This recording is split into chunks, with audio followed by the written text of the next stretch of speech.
Alright, people of the Deserted Island Getaway Package, Tom Nook here, and we gotta run down a few things before we get to the 1-year anniversary of New Horizons. Alright, first off, Isabel, found your missing sock. It was in the washing machine for the 73rd time, keep that in mind. Second, if you have an issue with a fellow villager, do not whack them with a bug catcher net.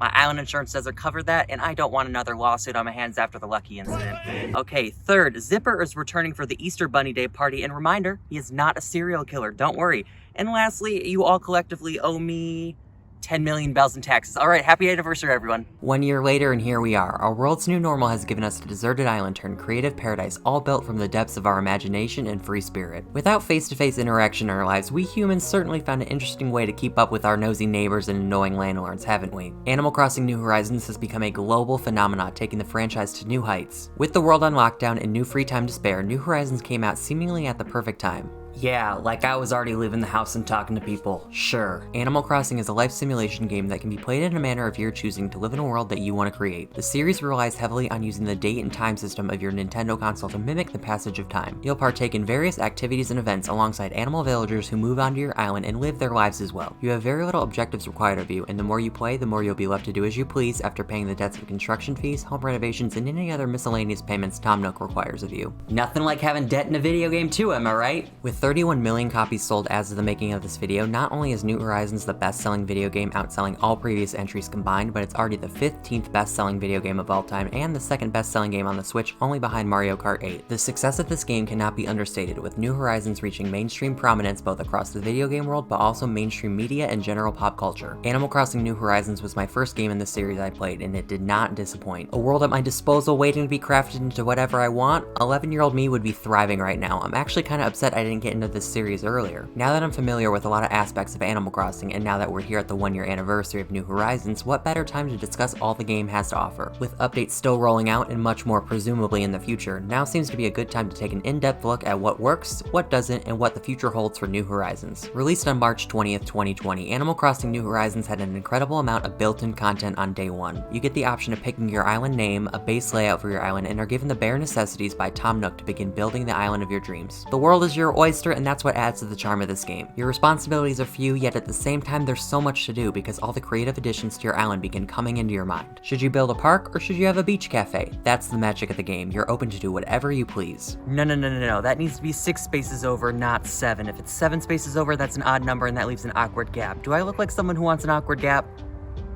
Actually, don't answer that. While not necessarily called the quote-unquote main story, getting CharLizard to your island is pretty much the only outright objective given to you, but getting that to happen all comes at your own pace. That's all part of day one content, and I'd estimate it could take you anywhere from 25 hours to 200 hours to get a 3-star island and lay the necessary groundwork for your island depending on if you time skip or not. Following CharLizard's concert on your island, you're given the ability to terraform, which gives you free reign on the construction of your island by managing cliffs and waterways. Additionally, with 391 villagers currently in the game and 10 house spots for your island, you'll definitely be able to find the villagers that best suit you. Whether you go for cuteness or want a wide range of different personalities, villager hunting is something that can be a bit time consuming, but is worth it when you finally get the perfect villager to move onto your island. There's just so much to do in this game, and I feel that's a testament to how much thought and preparation went into the development of this game. And as just mentioned, once CharLizard comes to your island, you'll get the access to terraform via the Island Designer app. I have so many ideas for things I want to customize, whether it's having a backdrop for a little ice cream shop or getting 20 different types of dirt paths because I'm indecisive as heck and I want as many options as I can get because by tomorrow I could want something totally different. Truthfully, the lack of additional custom design slots prior to the March 18th, 2021 update was a negative I had in this game. And trust me, I had a few words to say about it, but just as I was about done editing this video, they dropped the news that 50 new custom design slots would be introduced. I can't even be mad. You win, Animal Crossing New Horizons. You gave the people what they wanted. As for added content which has come following the game's release, like the update I just mentioned, New Horizons did a good job staggering out major releases over the course of this past year. Updates can range from things as small as a one-day event or major overhauls that add new features to the game's mechanics. I won't spend much time on the little events like Bunny Day, Halloween, and other holiday parties in the game other than saying that they were all cool and fun. I really don't know what you want me to say about that. The holiday party was lit as a Christmas tree and I got elfed up on eggnog. The major updates we've gotten are the real meat and potatoes of everything post-game launch. In order of major updates, the Earth Day update added Leaf as a merchant character who introduced bushes to the game. These bushes were a welcome addition, as personally I like the aesthetic more of these than regular flowers. The museum got an expansion to now feature an art section with the addition edition of Red's art collection that you can buy from. Red's kind of annoying, but the museum upgrade was super cool, so no complaints. Additionally, Rover made a special appearance during the week of May Day for a special mystery tour. Fenris and Cyrus were available to meet all June for a super fun wedding season event which brought in a ton of cool new items. The summer update was so huge that it was split into 2 waves, one dropping on July 3rd and the other dropping on July 30th. With quite possibly the biggest addition thus far aside from new custom design slots, deep sea swimming and diving and the return of Pascal were introduced alongside a bunch of new sea critters for your museum. Wave 2 introduced Dream Islands, where you can travel to anyone's island who makes it public via a dream code, and you can explore freely without having to go through the airport. I'll rant about the airport later, but the Dream Islands make the experience of traveling to other people's islands much more accessible and less time consuming. The fall update dropped on September 30th and introduced candy, new DIY recipes, and pumpkins which can be used in similar ways as flowers or bushes. Additional customization items were added as well, plus a Halloween event, but that was about it aside from a few new items and bug fixes. While this update was certainly the most lacking of any major updates in terms of new content, what was added was still respectable, especially considering the size of the following update, which was the winter update. Released on November 19th, well over 50 new items were released along with new reactions, customization options, and several seasonal events were introduced. The seasonal events were staggeringly released over the course of November through February and covered all major holidays, plus some other fun events like the Super Bowl and Valentine's Day. Although a new update just dropped on March 18th, because of this video dropping 2 days later, I didn't have time to give an in-depth analysis other than mentioning the 50 new custom design slots that I talked about earlier. So the final update that I'll talk about launched on March 1st of this year, which was a cross promo with Super Mario and added 49 new items. This whole event so far has been super fun, and you can even visit Nintendo's official island, which features some mazes and shenanigans that you can get yourself into. I love the idea of having crossovers with other Nintendo franchises, and this opens up the possibility of more collabs with Animal Crossing, which makes this latest update rather exciting. Okay, yeah, cool, that's nice and all, but complaining about video games is on my resume.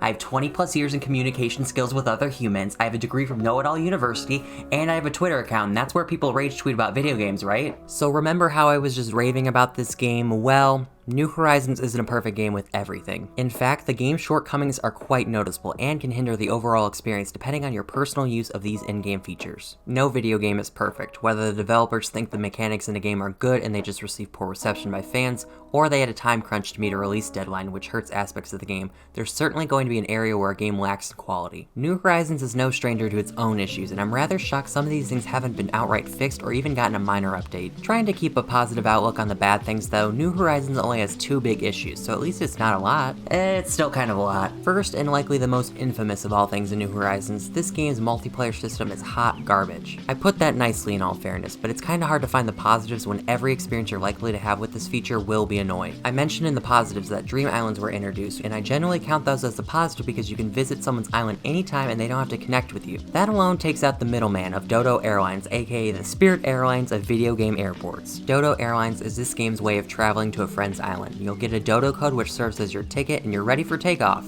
But that's assuming someone else isn't already trying to travel to or leave your friend's island. Instead of letting multiple people arrive or leave at once, the owner of the island and any others on the island too are forced to welcome and say goodbye to each person. But what if I'm fishing? Interrupted. But what if I'm shopping? Interrupted. But what if I'm chasing my friend on the island with an axe? Interrupted.